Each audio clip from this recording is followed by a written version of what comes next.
গো, ওই ওই পণ্ডিতকে সত্যি সত্যি আনবে নাকি? আমি আনার কে? সবই সেজবাবু ব্যবস্থা করছে। তবে আমি তোমাকে জিজ্ঞাসা করতে বলেছিলাম, তোমার যদি কোনো অসুবিধে না থাকে। না না না, আমার আবার কিসের অসুবিধে?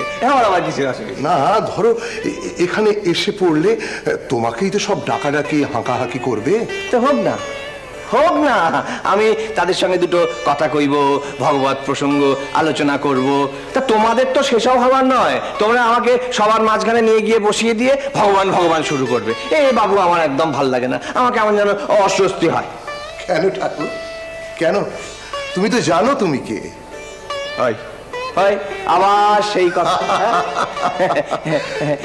আসলে কি জানো, আমার ওসব কোনো অসুবিধে নেই। আমি ধরো ওই সাধু বা সাধক বা ভগবত ভক্ত, তা সে যেভাবেই হোক বা যে ঠাঁইয়েরই হোক, আমি ওসব কিছু দেখি না। আমি একদম সোজা ছুটে চলে যাই। সে আমি জানি ঠাকুর, তুমি নিরহংকারী মানুষ। আরে আমি কোন জায়গায় না গেছি বলো, কোন জায়গায় না গেছি? ওই যে সেই বৈষ্ণব চরণ, ও তো ওই সেই একদিন ওই পানিহাটির মহোৎসবের কথা বললো, তা আমাকে তো কেউ নিয়ে গেল না, তো আমি নিজেই যেতে সেখানে চলে গেল। তো সেখানের ওই ভক্তরা কি করলো, ভক্তরা আমাকে কত রঙ্গরসিকতা করলো, তারপরে ওই মালসা ভোগ দিল। দেখো বাবু, আমার ওসব কোনো বাদ বিচার নেই। ওই লোকে ভালো বললো কি মন্দ বললো, সাধু সন্তুষ্ট হলো কি অসন্তুষ্ট হলো, বা আমার মান থাকলো কি থাকলো না, এইসব আমি কিছুই ভাবি না। কেন ভাবি না? আমি এইসব কেন ভাবি না, কেন বলো তো? তুমি বলো ঠাকুর, আমি শুনি। আমাকে কইও না, তুমি বলো, আমার মন প্রাণ তৃপ্ত হোক ঠাকুর। আসলে কি জানো, আমি ওই নাম যশ খ্যাতির পেছনে ছুটি না। আমি ছুটি ভগবানের কথা শুনবো বলে। কতটা পথ এগুলো, কতটা পথ পৌঁছলো, কতটুকু বাকি আছে, এগুলো জানলে কি হয় জানো? এগুলো জানলে নিজের কতটুকু বাকি আছে তা বোঝা যায় গো, তা বোঝা যায়। আশ্চর্য ঠাকুর। কি গো, কেন গো? সত্যিকারের দেব চরিত্র না হলে এমন সারল্য আসে না। আমার স্থির বিশ্বাস, ওই পদ্মলোচন পণ্ডিত এই মন্দিরে এলে তোমরা দুজন দুজনকে পেয়ে খুশি হবে। পণ্ডিতের মতো এত বড় বেদান্তবিদ এ তাবৎ অঞ্চলে আর নেই। তবে আর ভাবনা কি, তাকে আনার ব্যবস্থা করো, আমাদের সকলের চোখ কানের বিবাদ মিটুক। বাবা। মা, আমি এখন আসি ঠাকুর। হ্যাঁ, এসো এসো এসো। ও মা, মা শুনেছো মা?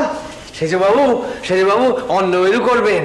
ওরে বাবা, সে কি বিশাল যজ্ঞ, দান ধ্যান, পণ্ডিত সভাও হবে। সেজবাবুর ব্রত পালনে আমার কি বাবা?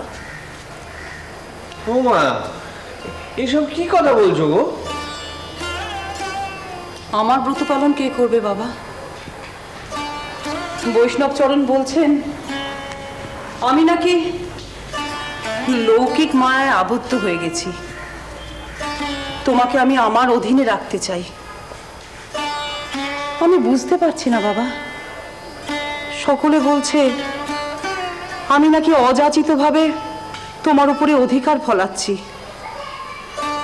কিন্তু না বাবা, এটা আমি মেনে নিতে পারছি না। হ্যাঁ, আমি তোমার উপরে অধিকার ফলাচ্ছি, এই কথা ঠিক, কিন্তু তা তো অযাচিতভাবে নয়। ঈশ্বর উন্মাদনায় তুমি এলোমেলো পথে এগোচ্ছিলে, আমি তোমাকে তন্ত্র নির্দিষ্ট পথে নিয়ে এসেছি বাবা। কারণ কলির তামসিক প্রভাবে মানুষের সমস্ত বৃত্তিগুলো নষ্ট হয়ে যাচ্ছে। ঠিক তখনই তন্ত্র নির্দিষ্ট আধ্যাত্মিক চিকিৎসাই মানুষের অধর্মজনিত রোগ নিরাময়ের একমাত্র কারণ হয়ে ওঠে। আমি চাই না বাবা, আমি চাই না তুমি ওই সমস্ত পণ্ডিত শাস্ত্রজ্ঞ সাধকদের সঙ্গে উঠা বসা করো। কারণ তাদের কাছ থেকে তো তোমার আর কিচ্ছু পাওয়ার নেই বাবা। বরং বরং তারা যা বিশেষ ক্ষমতা পাওয়ার জন্য জীবন পাত করছে, তুমি তো তা অনেকদিন আগেই পেয়ে পার হয়ে গেছো বাবা।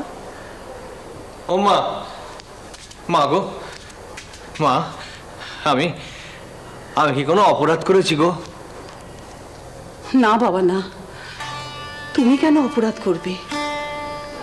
আসলে আসলে সব কিছুই আমার ভাগ্যের ফের। কিন্তু কিন্তু জগৎ জননীর ইচ্ছে বাবা, তার ইচ্ছে বিনে তো কোনো কিছু হবার নয়। কি ব্যাপার ভৈরবী, তোমার সঙ্গে এসব কিসের আয়োজন? হে আমার ব্রত পালনের আয়োজন বাবা।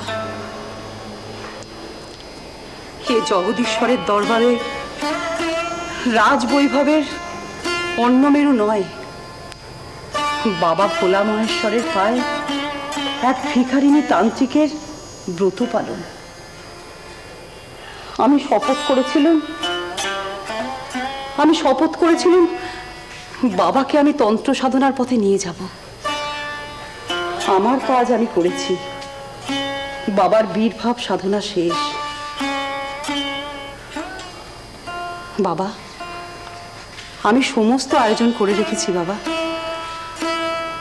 তুমি এই ভৈরবীকে 5 শিখে দক্ষিণাদানে সন্তুষ্ট করো। তারপর এর সহায় সর্বজন সমক্ষে তুমি কুলাগার পূজার অনুষ্ঠান সম্পূর্ণ করো বাবা। হ্যাঁ মা, হ্যাঁ, যেমন তোমার আদেশ মা।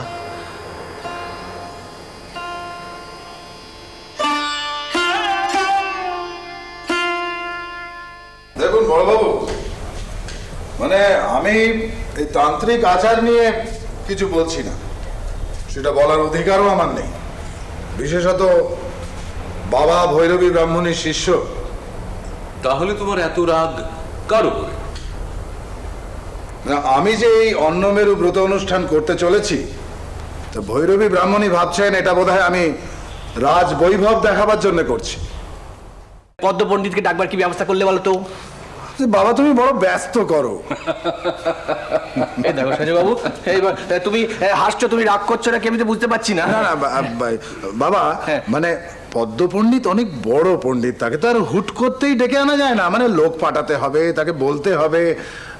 ভাবছি কাকে পাঠাই। কে যাবে বলো তো? আচ্ছা বাবা, হৃদে ঠাকুরকে পাঠালে কেমন হয়? কি হলো তো? কুলাগার পুজো তো সারলি, তারপর কি বললি? পদ্মলোচন পণ্ডিত মশাইকে অন্নমেরু ব্রত অনুষ্ঠানে ডেকে আনবার কথা কইবি, তা কথা কয়েছিস? আমার কথা কে শোনে? সে আবার কি? তুই কোনো মত দিলে এ মন্দিরে তা ঠেলবার কেউ আছে? জানো না তো? সে কি আনবেন না তো? নাকি আনবে কি? সে এমনি এমনি চলে যাবে? বয়ে গেছে তার আসতে। কেন রে, কি হলো? শ্রীরাম